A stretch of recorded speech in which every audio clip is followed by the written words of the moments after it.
it's a wild world out there. Obviously, everybody's been asking us what we think. Look, if you have like hundreds and hundreds of girls coming out saying what a piece of shit you are, right? Yeah. To them, probably a piece of shit. Yeah. To women, Yeah. right? That being said, that's very different than being a pedophile. Yeah, nobody looking at Chris D'Elia thinking he's a nice guy to women. Right. Like Maybe. I don't know. I never really judged prior. You know what I mean? I would never, he never gave me any The attention. stereotype of a good-looking white dude who's funny. You could fuck a lot of girls and not be a piece of shit. Yeah. But I'm saying people would judge him like that. Sure. Maybe it wouldn't be surprising. Yeah. Do you know what I mean? And there could be people listening to this right now that have no fucking clue who Chris D'Elia is, and that's fair. So the thing was, is like, there are two very different things. And that is something that we need to get to the bottom of. Because it's not illegal to be a piece of shit to women. Yeah. It's illegal to fuck underage women. Yes. And you go to jail and you get beat up, frankly. Yeah. As you should. As you should for fucking underage women.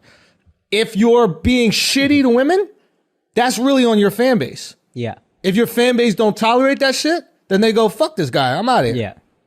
If they do, then they go, okay, it is what it is. Yeah. I'm sure there are a lot of rock stars that were shitty to fucking women. People are like, all right, we're cool with that. And then maybe there were some that were shitty women that they weren't cool. But that's really up to your fan base to decide. And then up to your peers if they want to associate. Yeah. I'm pretty sure the fan base don't really know how he deals with. That's what I'm saying. Like, why would anybody know? I never got that intention. Yeah. You know? Because you said like it's up to the fan base to cancel him if he's like shitty once with women. They know. Oh, now you're talking. Yeah, about, once they know. Okay, like that's the decision. Yeah. But yeah, man, I just want to say Chris pedophilia. I just wanted to say that. I was trying to find a way to slide it in. I was just babbling on, trying to find a way to slide it in. I couldn't do it. You know what I mean? Yeah. And then Jeff Ross got in some Me Too heat. You know, the roast molester. Jeff Ross. I always knew Chris as a ladies' man. I have never, and I'm going to say this, I have never seen or heard of him doing anything illegal, ever. This is as shocking to me as I'm watching this happen. I don't know what to think, and I don't know what to say. I don't. But I'm going to say it again. I have personally never heard or seen him do anything illegal. That's all I can say, and right now I have to believe that because he's still a friend. And it may be unpopular to say that, but I don't know what else to say. I don't know what else to do, and I'm not going to be some. I just think it's an impossible situation, and I'm just at a loss. I'm at a loss, and I'm praying that what I'm hearing isn't true. Maybe that's the best way to put it. I can't talk. It's just, it's like. It's a weird thing because I said to Brendan, I said, it's like, it's like watching someone die or something. And also, it's just... a lot of calls have come in about this, a lot. And I wanted to wait to speak on it until I was here at the podcast and until we were all together. I just want to say, how horrible this was for the girls who felt like they couldn't say anything.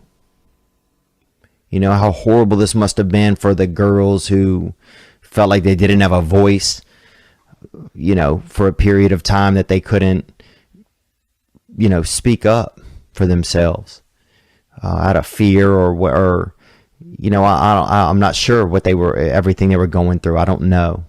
But I'm happy that they found a voice to speak.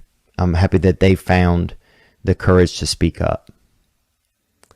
I also, I wrote some things down that I want to say. So I want to be real clear, cause my mind, it's, I don't know. I'm not always the most clear. I sometimes get real brackish in my brain and so I just want to be clear, man. So I just want to say that I know that there was a video pulled out of a podcast that may have given the vibe that I had prior knowledge. of anything predatory that was going on or occurring.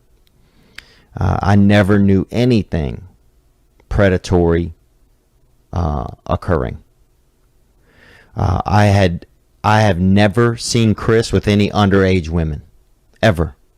I've never heard him communicating with any underage women. I've never spoken with him about anything like that, ever. I've never heard him speak with anyone about anything like that. You know, I would never condone that type of behavior. I would never laugh about it. You know, podcasting, you know how it is. We just talk. Been talking for years. And we give each other, a good rough time about stuff. And and Chris and I have always had this, to me anyway, this is my perception, that we've always had this, we give each other a rough time about things. And his fans are called babies. And, I know he has a lot of younger fans. And my brain just goes like it's like a guy without legs in a damn avalanche contest or something. It just goes sometimes. It's a lot of rambling. It's what a lot of podcasting is. But I never had any knowledge or evidence or idea or reason to suspect that Chris was ever doing anything that was wrong. And I would never condone anything like that. And I hope that Chris gets the help that he needs. And, and I always hope that. I always hope that anybody gets the help that they need. And it's heartbreaking. It's heartbreaking because I was also a fan.